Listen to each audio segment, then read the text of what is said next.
our kids. So we want to continue right here. And then our church had a day where they were praying for all the kids in the system, and we just looked at each other and we're just bawling, and it was like, wow. It's still in our heart. So here we go. That's amazing. Jesse, how are you? I'm doing good. How are you doing? I'm good. Glad to have you. Thank you. I'm sorry, I'm gonna switch over to my phone because I'm having trouble hearing. So Be my guest. I'm gonna switch audio. Thank you. Be my guest. Alex, you doing okay? Doing great. Yes. Good. Yes. I don't remember. Where are you located? I'm in Chicago. Chicago. That's right. Yes. So I think I told you I may have told you in my comments on your thing, we lived in the Midwest for 13 years. Mm-hmm. And I think the biggest shock to my system after growing up down here, it got to be March, our first winter up there. And I'm like, okay, where's the warm weather? Because down here by March, I mean, it's getting nice. Yeah. We're in Lafayette, Indiana, which is headed up towards Chicago, and it's March and nothing's happening. And I'm like, oh my goodness. And then it's April and nothing's happening. It's still winter. Just yesterday, out of the blue, I looked out the window and a full-blown blizzard, just snowing. Wow. Yes. It stopped now. Now there's no trace of snow right now. But just yesterday started around 12:30 and it didn't stop until like 7. Just full on heavy snow. And I was like, oh gosh, here we go again. Yeah. You're from down here originally though, right? Yeah, I'm from right outside of Houston. Yeah. Born and raised. So did you have some culture shock when you moved up there? Yes, I mean, I was mentally ready for the cold. I'm like, okay, everyone says it's cold, that's fine. The funny thing I was talking to my wife today, it's the lack of parking. So in Texas, you have a driveway, everyone has a driveway, you just park. It's a blessing if I can find parking on my street. So That's I typically have to park like 5 blocks away. And then not to mention it's snowing. So then you're hauling your groceries. So it's just like a crazy, and it's just part of life. And I'm like, this is not normal. I'm like, why are people doing this? So it's a crazy, my wife, we have both of our cars because we're from Texas and everyone has a car. And people were like, what? Why? You should you don't need 2 cars. You don't need a car. I'm like, yes, I'm a Texan. I will not get rid of my car. I'm like, we both need to have access to vehicles at any given time. So she at least has a little parking, like garage in the back. We share with our upstairs neighbor. So it's just it's different. Wow. Yeah. Our daughter was in Chicago for about a year, and I think she kept her car for about 6 months and sold it. Yeah, I mean, you truly can't get anywhere. You do, yes. And I thought about it, but then something about just getting your car and going to Target rather than being like, okay, I have to be somewhere. I need to leave 45 minutes ahead of time to take public transportation. It's just a whole different lifestyle that people here are just like, yeah, this is normal. It is. So, well, Texas is most definitely car country. So we don't know how to do anything without a car. Exactly. We'll see how long we stay here. Yeah. Ooh. Everybody up there said you have to learn to embrace winter. I really tried for like 13 years. I tried to embrace winter, and they were like, I think like year 11, I think I kind of got it, but it didn't last. It was just cold. Yeah, it's just people keep saying like there's no winter. I mean, there's no summer like a Chicago summer. Like and then they always say, but you have to get past like the 6 months of terrible winter, and then it's worth it. It'll be worth it. And I'm like, I don't really know if that makes any sense. Right. It's like, thanks for that insight there. Yes. But it doesn't make sense. Right. Exactly. Well, I want to welcome you guys. It looks like we've got, I guess, Dylan. If you got a camera, can you turn it on just so we can like see your smiling face too? And if you can't, I understand. There he is. Greetings, Dylan. Sorry about that. I don't have a light on in here, so you can't really see me very well. That's okay. All right. Good. No, it's I never know on the synchronous sessions how many people will have, because people have scheduled stuff, and some have been stuck on Zoom all day already and have no interest in it, and that's fine. But we record it, and then anytime you can't come to the live one, you can watch it and do a quick write-up, and that's all good too. So I just wanted to welcome you guys. And I was curious, how many of you are either kind of in the first part, like maybe is this your first course for anyone? No, you guys have been doing this. So are any of you still fairly early in your program, or any of you getting maybe close to the end of your program? Where are you guys? This Early. is my third class. Okay, Yeah, same. I started January Yeah. 12th. That was my Okay. first time. good. I have one more semester until I'm a senior. Okay. Mhm. All right. Dylan, how far into you? I got a couple years left because I used to actually go to ACU, so I already Saw have that. a bunch of hours in. I hate to ask, did I have you in class? No, I don't think I did have you. Okay. No. There for a while, I was having these classes in our biggest room, and I would have about 80 students in there, and I had 2 or 3 sections of that. And I honestly, that year just gave up on names because Yeah, I I know, thought I know what you mean. it's not going to happen. So Yeah. anyway. Was it in Coba or Mhm. I'm trying to. Oh yeah, I know what classroom you're. Yeah, The big one one of on the them's second big. floor. Yeah. It seats about 140, and with COVID, I think we can put 35 in there. What about the admin building? How many? That's the big one, right? Yeah, the Bible building is just up from us, and then the ad building is over on the kind of the southwest side of campus. But Hunter Yeah, I think Welcome I'm thinking Center of is the the Bible huge building. one. So I mean, basically, we've got rooms that normally would seat 50 people, and we can put 12 in them. And so it's this bizarre. They had to change the schedule because you have to have 20 minutes between classes now because we have to spray down the tables between classes. And it's just, and it works, but it's just so different. It's so weird. I'm teaching in the Bible building, which any of you that have been on campus, the Bible building and the business building are close together, but mentally we're worlds apart. So Yeah. there's a little bit of friction there at times anyway, but it's all good. So, well, I want to show you, we're going to talk some toward the end tonight, a little bit about kind of where you're going and kind of how you look at the future. But I just want to show you this picture. This is, I'll see if I can make it work first. I brought all this home and plugged it in here at our house because I wanted to come home. Maybe I won't do it. Oh, I know what's going on.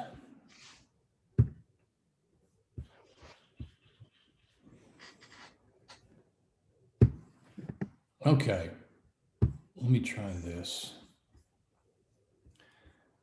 So you guys are all in kind of a phase of life, at least most of you, where you are doing school, obviously, and you're doing, in most cases, family stuff, maybe parenting, maybe spousing. Most of you are going to work on a regular basis. And I will just tell you right up front that most of the students I've worked with over the years, the vast majority have been residential students who are here full time. And occasionally I would have a student who was doing what you're doing, but doing it face to face. And I would always find a chance, and I will say this to you as well, to say, I recognize you guys are doing this the hard way. It is just tougher doing it the way you're doing it. And I want you to know that I recognize that and I admire that. So at whatever point you guys are in the program and you're thinking, I can't do this, or I'm sick to death of this, just stick with it because you guys are doing an awesome thing. So that's my cheerleading for you for tonight, because I really do. I had it easy. I got to go for 4 years and be done. But you guys, you're doing it. You're working at it. So hang in there, pat yourself on the back every once in a while, take an occasional break. I know there aren't many breaks, but especially those little short ones in between the 7-week sessions, be sure to breathe during that time because, you may not have time to during the 7 weeks. So here is the picture I want you to look at. And I don't know if you recognize this person or not.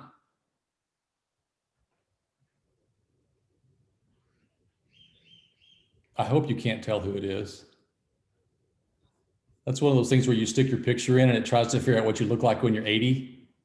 Yeah. So that's me supposedly in 80 years. And the scary thing is I look at it, I can see myself in there. And I don't know if that's good or bad.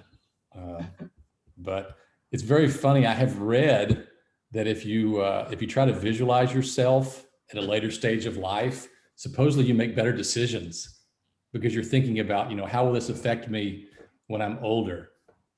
So anyway, I've got that in my calendar, so it pops up every year on my birthday, just to remind me, this is where we're headed. So anyway, for what it's worth, you guys don't look like any of you are quite to my age yet. So I was gonna say let's- it looks like your dad.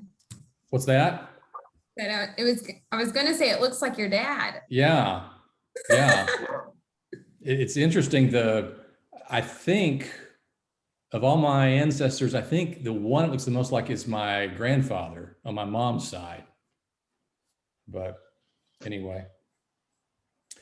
All right, so let me just give you just some brief things about the course. You guys, you've had courses before. I think one of the things that is brilliant about our program is when you get into a new course, you pretty much know it's going to be 7 weeks. It's going to work about like this. It's going to have discussion questions, it's going to have assignments, and it's, the content is different, but the format is the same. And you don't have to spend a lot of time wondering how it works.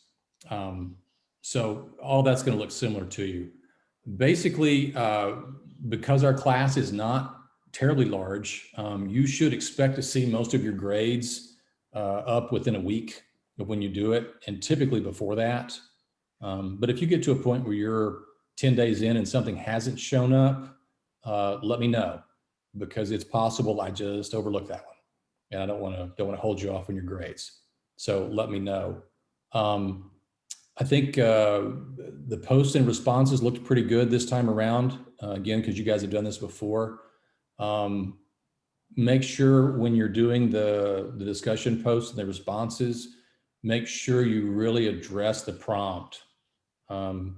It's easy, if you're not careful, to kind of talk around what it's asking you. And it's harder to earn credit if you've talked kind of around the question, but never really answered it. So sometimes there are 2 or 3 pieces, and just make sure you hit all of those.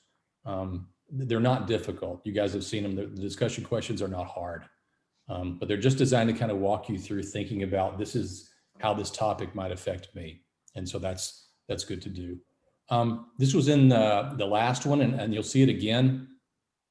When you respond to these prompts, frequently it's going to tell you, be sure you use theory.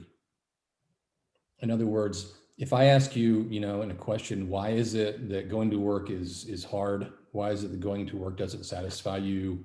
You can probably write an essay about some terrible job you've had and why it was horrible. We've all had that job, but that's not why we're here. I mean, we can all tell that story already, probably more than we should.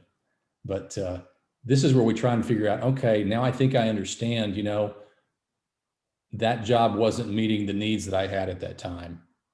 And I think Maslow kind of had a good handle on how that works. Something along that line, just so we're kind of making the case, because people have been researching this stuff for forever and thinking about what happens at work and why does it go the way it does? And sometimes why does it not work very well? So make sure you get that stuff in there.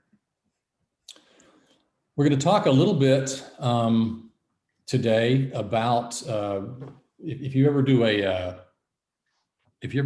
upper level graduate program, the courses in there's almost always at least one course, and usually several, that are called current topics. And that basically is just where you sit down with some professor who's doing research in their field, and whatever is going on in the field in the last year, that's what they talk about. And it's a really vague title, and you have no idea what you're getting when you sign up for the course. But I want to just talk about briefly some current topics in management, because the stuff that we're doing in the class, management is just about as practical and applied a field as you can learn. I'm continually amazed how much of the stuff that we teach in management can be used even just in other contexts. a lot of us are involved in churches, and our churches at this point, in many cases, are also a business in a sense. They have payrolls and they have budgets and they have facilities. And obviously there we want to manage those resources well. Just in teams that you're a part of, sometimes in family groups, you can think through what's motivating this person or why are they acting this way. And it can be very helpful to you. So if we were going to say, okay, right now, what is a current hot topic in management? The first one that comes to my mind would be anything related to virtual work, virtual teams, virtual meetings, virtual education, virtual life. We we didn't really plan on this experiment, but we've spent the last year trying a lot of things where we're doing it virtually and not doing it face to face. And I don't want to sound overly negative, but I would say in the last year, we found a lot of things that don't work very well as we tried to do them initially. If you were to ask any of our students here, we left last spring for spring break and never came back. And literally you had students who were sitting in classes that had been developed on the fly by professors who had never taught online. Most of us have, some have not. And it was a mess. And it's not that anyone wasn't trying. It's just that we didn't know how to do it. And we didn't know how to, especially people that had not done that, how to switch over from face-to-face to virtual. So that's one we're still trying to figure out. I don't need to tell you guys about virtual education. You're doing it. My guess is for a lot of you, it's possible for you to do your degree because you can get it virtually, as opposed to 20 years ago, where you had to move somewhere. And so that's something we all are comfortable with, and it works well. It has limitations compared to face-to-face, but it also has advantages. And so, the science on how to do virtual classes gets better and better. 20 years ago, when they talked about a virtual class, you would basically watch a video of a lecture, which is just about the most painful way to absorb anything. And very quickly, as they started getting, more technology, they said, watching the video lecture is not the way we want to do this. And so that's why you don't really have those in your programs today. And that's a real improvement. There's a building just down the block from where my mom lives. She lives in San Angelo, which is about an hour and a half from here. And it's this company called Sitel. And Sitel is basically a telephone support or a telemarketing company. And so companies will contract with Sitel and they provide all of their phone service. If you call customer support, you get someone at Sitel that works for them, or if they're trying to contact you about maybe selling you something. And so this building is probably 8 stories, which is a big building for San Angelo.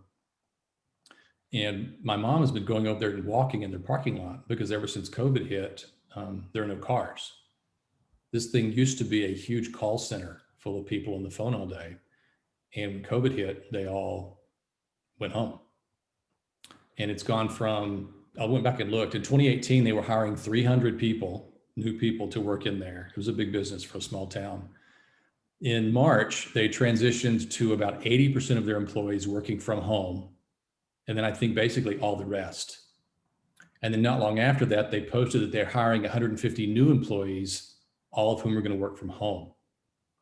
And we were down there a week ago to see my mom, and the parking lot was still empty at the Sitel building. And when we went by, there's a big sign out at the front of the lot that says the building is going to be auctioned off. So Sitel, which is in this business of running call centers, apparently either has been so badly hurt by the pandemic that they've had to shut it down entirely, or they've just said, why would we pay for this huge building and all this real estate when all of our people need is a phone and a computer? And I think the $1 million, well, probably the $1 billion question is, which businesses are never going to go back to face-to-face? And I don't think we know, but we're waiting to find out. And there are going to be a lot of books written and a lot of research done on when are we better off having face-to-face and when are we better off being virtual? And my guess is the future is a pretty healthy mix of both. It is nice. From time to time, I work here at the house in the mornings instead of going to the office, because literally I would go and sit in my office and turn on this computer, and work. So sometimes I sit here. I have discovered I snack a lot more when I work at home, which is not good. I think that the COVID-15 or whatever they call it, I know how that happens now. So at times I've had to force myself to go to the office just so I won't eat. Anyway, true confessions here. Don't tell anyone that. There's a book that came out fairly recently. It's called Work Won't Love You Back, which I thought was a great title. I really like books that have catchy titles like that. The premise of the book, and I think the author is maybe a little bit down on things, a little bit paranoid. But the premise of the book is that over the last 30, 40 years, we've talked so much about making work a great experience and about helping people enjoy what they do. And the slogan, which I heard years ago, which I still really like, was, if you love your job, you'll never work a day in your life. And there have certainly been times I've felt like that. It's like, even if they didn't pay me, I'd still want to come do this. The person that writes the book, basically, she says, this is all a scam.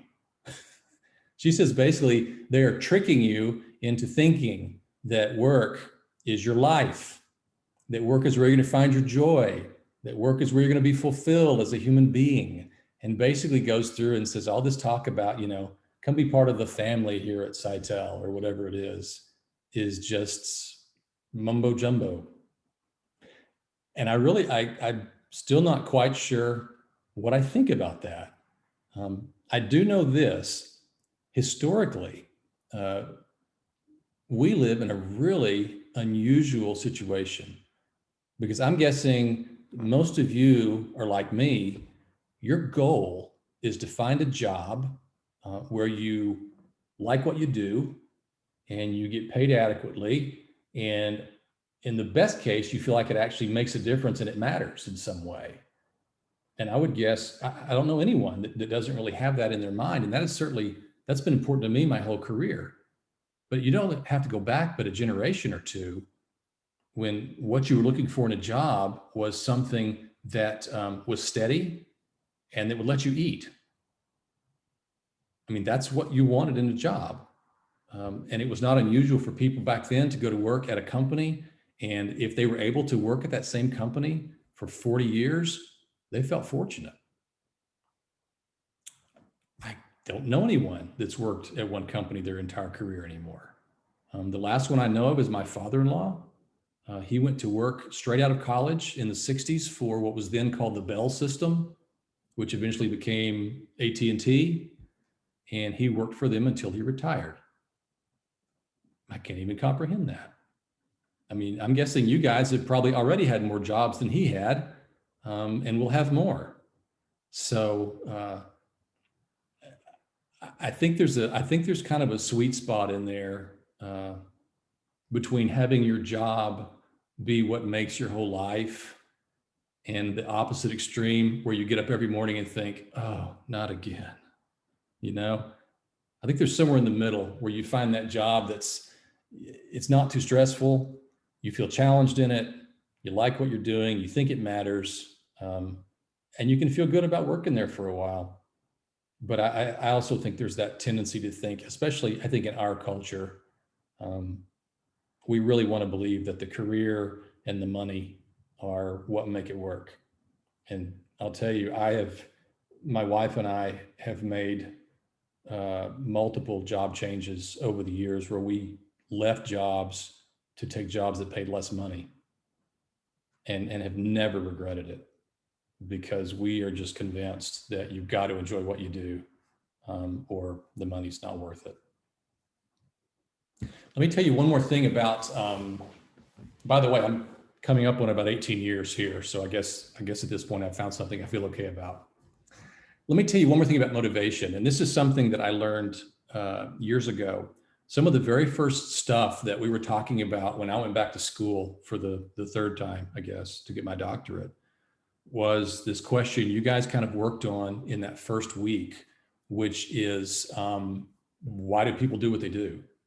You know, what motivates people? And you know how this is. There are times when you're going to work on something and the hours just kind of fly by while you're doing it. You sit down and you get to work and you're productive and you get to the end and you're like, oh, wow, I'm already done. And there are times where you sit down and you stare at the screen and you get up and you go get a snack, right? And then you come back and you stare at the screen a little more. I mean, you just can't quite make it happen. It's the same project, but something is different. And for some reason, you're motivated in one case, you're not motivated in the other. And motivation is this powerful thing. And when you talk about motivation, you talk about people who are happy at work. They enjoy what they're doing. They want to be there. They make other people happy to be there. And this was just a revelation to me. This guy said, the way that you have happy employees, primarily, he said, it's not even so much if the pay is adequate, that's going to be fine. He said, if the office is reasonably comfortable and warm and safe, that's going to be fine. If you have casual Friday, if you don't have casual Friday, you have free snacks. If you don't have free snacks, you can play with all of those things. He said, the way you have happy employees is to hire happy people. It's like, wow. You said all those things you do at companies can be really nice. They can make it more fun to work there and make people glad they work there and keep them from quitting. But ultimately, the job can't be to make your employees happy. And in some ways, the job can't be to motivate your employees. In some way, people have to learn to motivate themselves, which is a little scary because, you know, you got to hire people and you may not find out till after they're there that they're not very motivated. So we can do a lot, I think, as managers to help motivate people, but ultimately some of that comes down to just how they're wired and whether they bring that with them. So, which is, we won't talk about hiring quite yet, but boy, hiring is one of the scariest things you do because, man, you literally determine what your workplace is going to be like by who you hire. In our business, you frequently hire people, and once they've been there a few years, it's very hard to unhire them. And so we get really paranoid about hiring new faculty because, boy, if you make a mistake on that one, it's going to be painful for a long time. So let me talk to you a little bit about managing workplace conflict. Yeah, we're not going to talk about that. That's another topic for another week. Okay, so you guys all took your Big Five inventory, right? Learned about your personalities. If you're like most people, you're thinking, yeah, I've already done this one, or I've done Myers-Briggs, or I've done Enneagram. I know who I am. I did the Strengths Finder, right? All these things. You're thinking, not again. It's really interesting because in the field of what's called organizational behavior, which is what management is about, it's about how people behave at work. They have been talking about personality and job performance for decades because, you know, we started to figure out at some point early on, some people just approach work differently. And some people, certain jobs fit them better than they fit other people. And in all of this discussion, there was this underlying idea that you are born with a certain set of personality traits, and those are basically fixed for life. And so when I came through doing my doctorate, which was in 2001 up through 2004, that was still the understanding. So, you know, I take one of these inventories and it says that I'm an introvert. For those of you that are introverts, you know already, this doesn't mean you're shy, doesn't mean you don't like people. It just means frequently you would just be about as happy with 1 or 2 people as you would with 50 people, actually much happier. And you need some time to yourself to recharge. Okay, it's a perfectly good thing. A third of us are this way, no problem. But the thinking at that time was you are born this way and you're going to stay this way. Now, I think, you can make a lot of arguments for that. It wasn't until shortly after I went through the program and learned all this that they started kind of going back and saying, we have some studies where we did all these measurements on people when they were teenagers, and now they're in their 40s. We can go back and we can give them the same inventories and see what's happened, if anything. So they do. And they're kind of surprised because they start figuring out that some of these traits that people had back when they were younger have changed. In some cases, fairly substantially. And that's been kind of a radical revolution in how we think about personality. And I think especially when we think about your career and your job, what that says to me is the job and the roles that made perfect sense for you at, fill in the blank, whatever age. For me, it would have been in my 20s. Probably is not a good fit for me now in my 50s because I'm a different person. They found that most people actually have changed significantly over the course of their adult life. And you get into this really weird deal because I have a good friend who's in ministry, and we meet pretty often to talk about his work because being in ministry is kind of stressful. And he has known since he was a teenager that he wanted to be a full-time minister. And he has believed since then that he would do that for his entire life. He felt a sense of calling to ministry. And we talked a little while back, and he is at one of those points in your career that you get to where he's thinking, I'm not sure this is what I want to do anymore. And I'm sitting there thinking, I'm not that surprised. He's really good at what he does. He would give his life to help the kingdom. But boy, that's a decision he began making when he was a teenager. And I can see how at this stage of life, and he's married, he's got kids, he's probably preached his Easter sermon like 30 times now, once every year, and he's probably done it all. And he's kind of wrestling with this question of, well, do I still want to do this? And that's a hard thing to know, especially for someone like that, where he feels like it really matters a lot what he does. Now, let me ask you a question here about this whole thing of personality. Do any of you have a sibling who is radically different from you personality-wise? Jesse does. Alex does. I can usually just sit here and watch, and I can tell because some of them start going, So someone tell me about you and your sibling and some way that you guys are totally different. But you'll have to unmute yourselves. I can go. Go ahead, Alex. So my sister is 8 years younger than me. So the age already kind of adds a bit of a different, she's very naturally just like pessimistic. Like she tends to kind of, everything is someone else's fault, or like everything that happens to her is due to someone else who didn't do what they were going to say. And so where I'm the opposite, I tend to be more of like, you can do anything you want to do. You can, just set your mind to it sort of thing.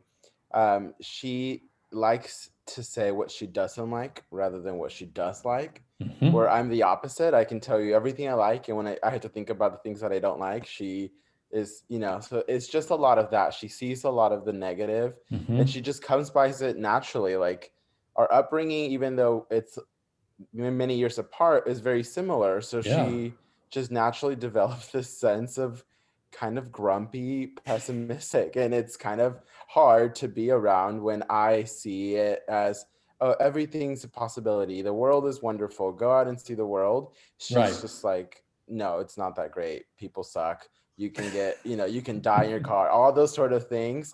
That's kind of really difficult to bond and connect with her. Right. Okay. Yeah. Good. So same household, very different outlooks on life. Yes, but the interesting part is because I am very extroverted, and she also is, which is interesting, but it's just whenever she decides it. It's like she can be a really fun, great person. She just has to kind of make that decision of like, okay, today I'm going to be pleasant. Otherwise, she can be not very nice. And so where I think my default is I'm just going to be nice until someone does something to upset me or to, spite me. She's just the opposite of like, you have to prove yourself in order for her to say, okay, you've passed the test. We're now on good terms. Okay. A very different way of seeing things. So she probably has some conversations in her future with her boss about deciding how she's going to be each day, right? Yeah. Well, that's the thing. She goes through jobs often because she's very like, oh no, that boss, I didn't like her. She was too whatever. And she's just quick to be like, no, they've upset me. I'm done with them. Wow. So it's hard. Yeah. Okay, good. Someone else, tell us about your sibling, your weird sibling, or maybe you're the weird one and they're the normal one. I'm the weird one in our family. My sister. I'm honestly pretty similar to my brother, so I don't know. I don't really think we have any personality differences. My sister and I, we're like 18 months apart. I'm the older one, and she's real reserved, real quiet. And I'm not like like life of the party, but I can speak to people, and she always says, I don't like people. I'm like, you're crazy. We're not that, we grew up in the same house. What do you mean you don't like people? But she's an engineer and I'm in HR. And when COVID first hit, she's always worked from home. It was such a struggle for me, not just to be here and do everything virtual and not talk to people. It's like, I'm losing my mind. And she's like, this is the best ever. She's like, I hope we never open back up. She's like, I hope Texas stays closed. I'm like, we grew up in the same house, with the same parents, with the same friends. Yes. What is wrong with you? And she's like, what's wrong with you? This is a blessing. Everybody gets to step back and leave each other alone without being called antisocial. That's funny. But she's one of the nicest people. When you meet her, you would love her, but she won't meet people. She's like, hi. And they think she's really shy. She's one of the funniest people, and she's not shy, but she gets mad when she has to travel because she used to travel all the time. She said they want us to work in one office together in a big conference room to do coding. I can't tell you about that engineer stuff. Right. She's like, I just want to do my part and that's it. I don't want to have to meet with everybody. And with me, I'm in a lot of meetings and then I go back and then have to do the work or whatever. And she's like, you just like talking to people. I'm like, no, but we're not that far apart in age and we did everything together. We were in the same schools, same friends, but now she loves being isolated. She's like, I love getting my groceries online. She's got to go to Kroger, do it online. They put them in the trunk. I don't have to talk to anybody. Just wave at them and come back home. Right. I was like, no, I want us to be over this so I can get back out like I used to, to be around people. Sure. Yeah. Jesse, you got one? Yeah, I was going to say my sisters are all like Alex's, but instead of the word pessimist, I'd say narcissist is more of her. But yeah, just like Alex, I think we both clash the same way. Okay, good. The when they talk about this, the fact that you get someone like Sherry, same parents, very similar ages, same experiences, two totally different personalities. You talk about this whole question of where does personality come from? And it's always been this debate between, is it nature or is it nurture? In other words, was I born with this personality or did I develop this because of my circumstances and my surroundings? And for someone like Sherry's family, like she's describing, that suggests to us that nature is a huge factor. It says you arrive on the scene with some kind of programming already in place. And even though you go through the same nurture, the same childhood, you maintain that original programming. I mean, a lot of us, I have friends, they say we could tell when our kids were babies how different their personalities were. And that is just some of that stuff it is who we are. And it can be tweaked and changed. And in some cases we need to just learn to live with it because it's who we are. And you can usually find a way to work with that, whatever it is. There's a guy down the hall from us, and then we'll wrap up. He has a poster on his door. And the gist of the poster is that you are going to live on average about 8 lives. And he talks about, your first life, you're going to spend learning things while you're a student. And then, in one of your later lives, you're going to spend time maybe building things. And at some point you may spend one of your lives discovering things. And it's kind of this really nice poetic way of thinking about it. Life expectancy at this point is probably in the 80s for a typical American. So that means you can spend a decade apiece doing 8 different things. If you go into the workforce when you're 25 and you work till you're 65, that's 40 years, which is time to do and be a lot of different things before you retire. And then you can do and be some other things. So my challenge to you would be keep in mind just that flexibility, that potential to do some other things, maybe besides what you've been doing. I know in some cases you go back to school because you know what you've been doing and maybe it's not what you want to do. But at the same time, a lot of us reach a point in a career where we're just ready for something different. And I think it's important to look for those opportunities as you go along, especially if you think about it in terms of motivation. The jobs that motivated me when I was 17 and working in the summers would not do it for me now. The first job I had out of school, I wouldn't be happy doing that now. That's just how it is. We grow, we change. There is nurture, there is experience that builds, and our needs change over time. So as you head off into the school thing, just keep in mind that idea of looking around and trying to figure out what's a good fit for me. And we'll talk more about that too in a couple of weeks. So it's great to meet you guys. If you have questions, be happy to stay on for a couple minutes and we can chat about whatever. But otherwise, I hope you have a great rest of the week. I'm hoping, forgetting about Alex in Chicago for a second, I'm hoping those of us down here in the South are mostly past winter and it continues to be beautiful like it's been the last day or two. Alex, we pray for you up there in the snow belt. So anyway, like I said, stick around if you have a question, and otherwise I will see you online. Have a great week. Bye-bye. Bye. Bye. Bye-bye.